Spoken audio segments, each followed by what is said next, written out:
Hey there, and welcome to this episode of the End the Cycle podcast. In this episode, I'm addressing a topic that comes up over and over and over again in my work with women who are at that last final, like the stage prior to conviction that I teach in the 5 levels of awakening. It is the stage right before you get to the conviction that you are done and ready to leave. Now, some of these women have left, and they are questioning their decision, or they're still spinning in self-doubt, when really what this is, and I use this term, I'm being careful to use this term because it could be triggering. I feel like it's shaming you in some way, but this is a part of the journey, is being able to face the reality that we have been addicted. And when we can look at it this way, and when I've worked with women as they are detoxing from this crazy making addiction, it feels literally like you are coming off of something, coming off of a drug. And when I have worked with women and have explained it to them in this way and have used this verbiage, and we use it in a healing context, they have said this is what helped me to stay on track, was recognizing how unwell I am. And it's up to me now to heal. So if you're listening to this and you immediately want to, you don't know what you're talking about, or that's not what this is, it's him, he's this, he's that. And we're not here to talk about any of that, because this is the other thing I see with women is I'm having conversations with them in my DMs on Instagram, and I will ask them, where are you stuck right now? What is going on for you right now? And 9 times out of 10, they will immediately go into what he's doing, their partner. I'm asking you where you are stuck, not what they're doing, you. But what we do is we go right back to centering this partner, centering him, centering what they're doing, instead of what's going on with me. And this has been the foundation of my work since the very beginning. And when I post about it on social media, there are the women who get it and they're like, I'm here for it, challenge me because I want to see. And then there's other women that are, you're victim blaming, you are trying to absolve the abuser and blah, blah, blah, which is what I'm not doing at all. But what I do know is that the women who do come to work with me, they're a different type of woman. They're the type of woman that's like, tell me the truth. Even if it's uncomfortable, please tell me the truth so that I can see things more clearly and move through them. Because if all we're doing is talking about the narcissist and everything he's doing, then it's basically absolving you of your role in this. What is your role in continuing to tolerate this for as long as you have? And again, this is not absolving them. We are only ever responsible for our own lives, our own karma, how we choose to respond to what is going on around us. And they are responsible for their karma. Okay.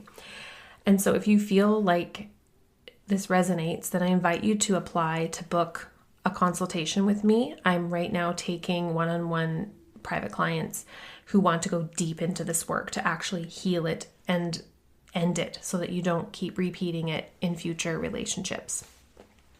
Because once you deal with the fact that you have been emotionally addicted, it frees up so much space as you're breaking free from this. And it helps you to feel more at peace. It helps you to be more discerning about the types of relationships you will allow in. It helps you to take responsibility for your own independence where you have been too dependent, emotionally or otherwise, on a man. When we start doing this work, we experience deep, profound healing. And so what happens when women leave these relationships is they at first are feeling good about their decision. They get a bit of relief, and then all of a sudden, bam, they're like smacked down with all of this pain and self-doubt and questioning and depression and emotional upheaval. It kind of comes out of nowhere. And so they think this means I'm making the worst decision. But what it really is that this is where that part of your self-healing needs to begin. And most women bypass this. They don't recognize that this is all coming up to be healed, and it's actually coming up from your past. It's not even really about the person. It's not about the relationship, even though it feels very much like it is. Okay. So this episode, we're going to address the fear of making the wrong choice, the fear that what if I regret leaving for the rest of my life? And this is what keeps women from making that final cut.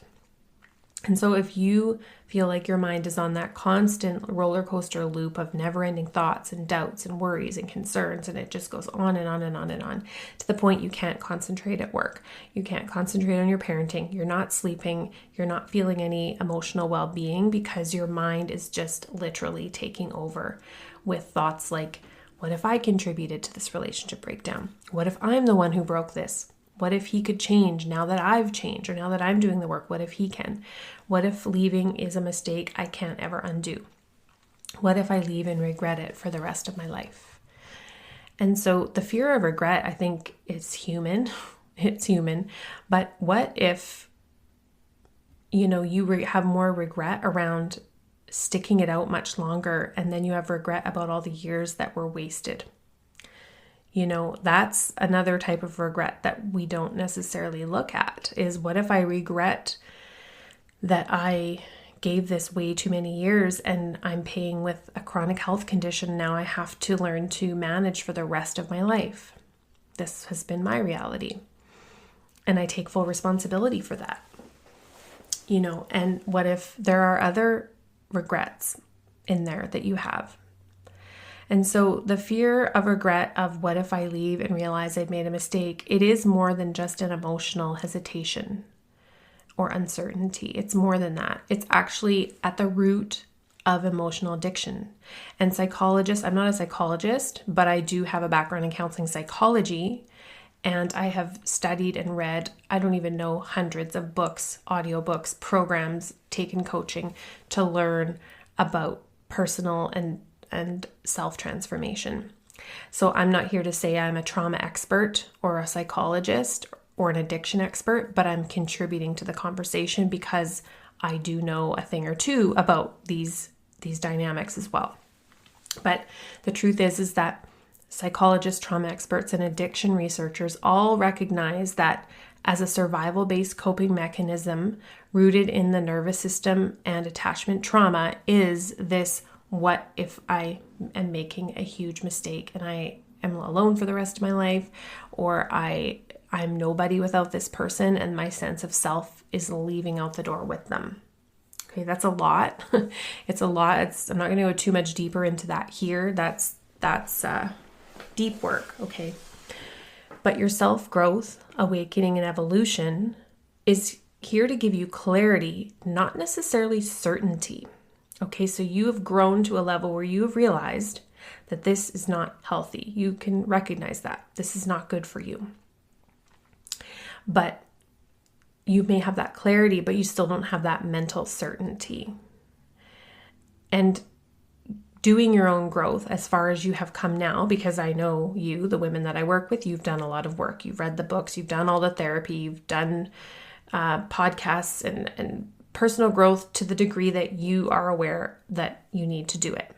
But now you're at this place of like, okay, but now I'm still doubting my decision, because it gives you the power to maybe choose differently, but then you don't have a plan. You don't have guidance that's very specific to breaking this emotional addiction loop.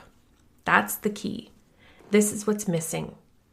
And this is where, I see a lot of these coaches that put up a profile on Instagram just talking about, I'm a narcissistic abuse coach, but do they have training in how to actually work with you in a safe, methodological way with counseling training under their belt to know how to actually move someone through this kind of thing in a safe way? That's what you have to be careful of.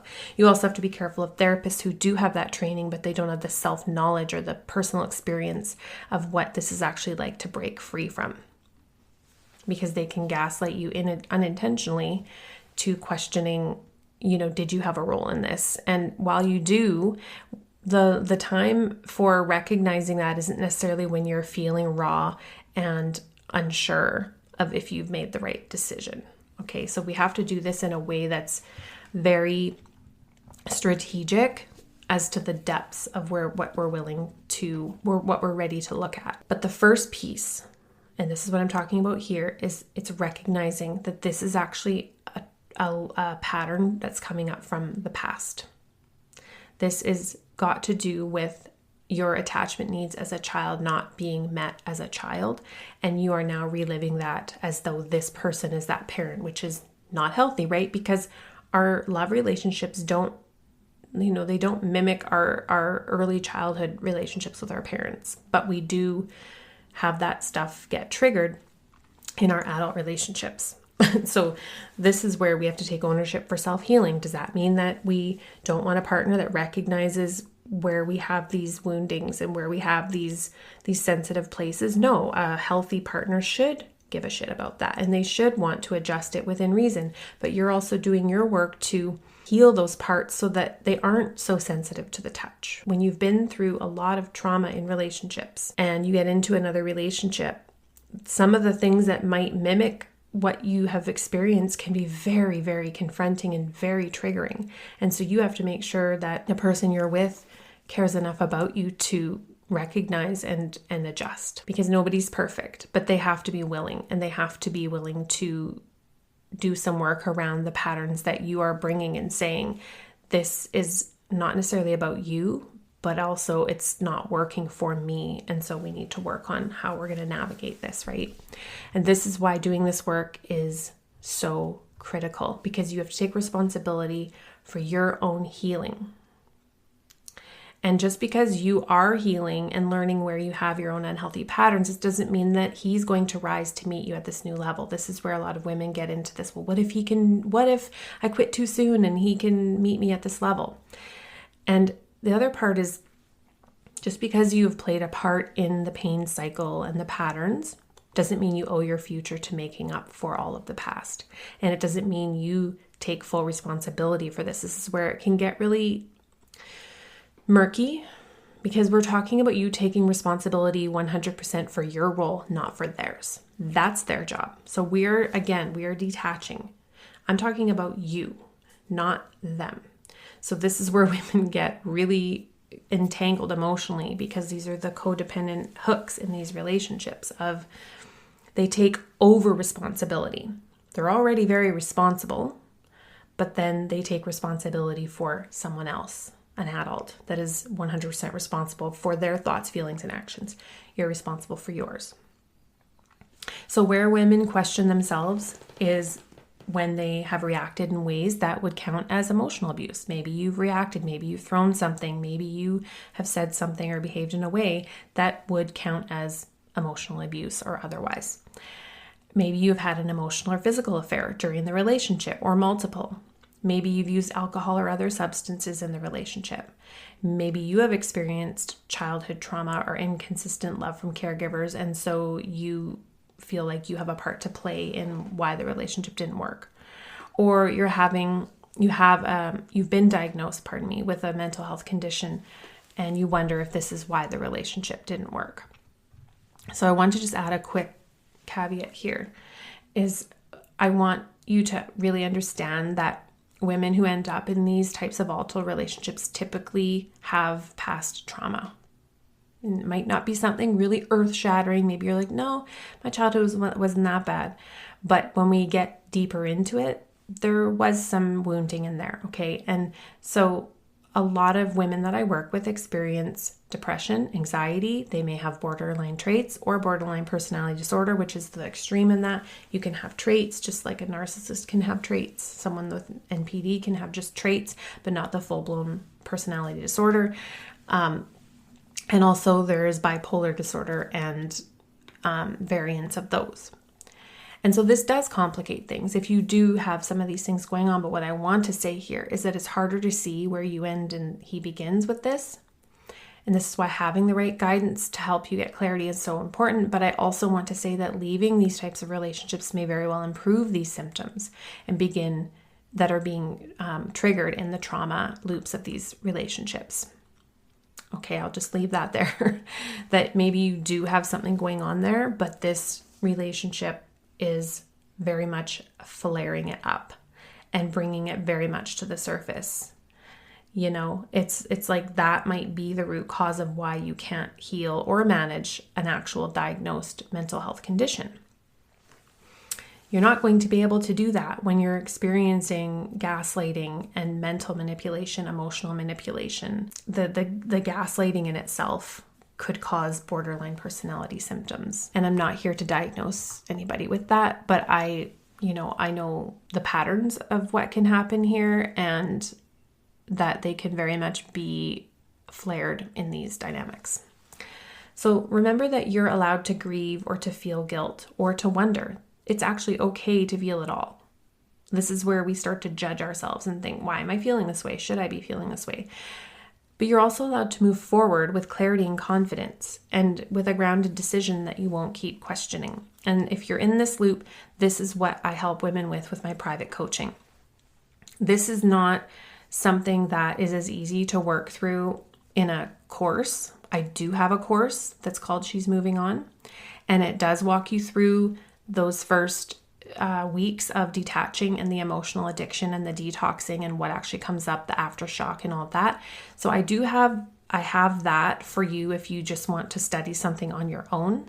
That's totally fine. But if you're wanting something more deep, you want a little bit more hand-holding, someone in your corner to validate where you're going, to offer you clarity and that accountability and having that backing, then I invite you to apply to work with me privately. This is a very in-depth 6-month commitment to your transformation. It's not for dabbling. You have to be ready to heal this. And what I do is I bring my 13 years experience as a counselor and coach, and I've been working in the mental health and holistic health field for over 13 years now. And I've seen a lot. I've worked with a lot. I have helped women through a lot. I've been through a lot. I've worked through a lot. So I bring all of that into the work. And I know that I can help women shift very, very fast. And they will tell me that working with me for a very short, in the first few weeks or even the first session, I've had women say, my God, the weight that is lifted just from one session, I can't even believe it. And that's not a word of a lie. That's what I hear repeatedly. So this is a high touch service that isn't for every woman, and I do have limited spots, of course. But if you're ready to get serious about healing and breaking out of these patterns, I will guide you to shifting out of this very fast and moving you in the right direction. So if you'd like to apply to get on a call with me to see if this is a fit for you, you can head to the link in the show notes here, or you can go to my Instagram bio and click there. There's a link in the bio to apply as well. And hopefully this is giving you some insight. I wanted to go a little bit deeper into a taste of what the work is that I actually do, because a lot of times when I'm making these podcasts, I'm just talking about narcissistic abuse and all of that. And I'm kind of in a place where I have said before, I'm done talking about all of that. But I also recognize that we need to get clarity on the problem before we can go into the solution. Okay. But if you resonate with this and you're ready to do this work, then I invite you to apply for a spot. If you'd rather just do the self-paced course, then you can do that as well. You can head to my website, Headliner.app, and click on courses, and you can find that there. Or if you want either of these, just reach out to me on Instagram, DM me, say I want this course or I want the coaching, and we can have a chat over there. In fact, if you come into Instagram, message me coaching, I already have my lovely bot. We'll send you a follow-up message with how you can do that. All right, I'll chat with you in the next edition. Bye for now.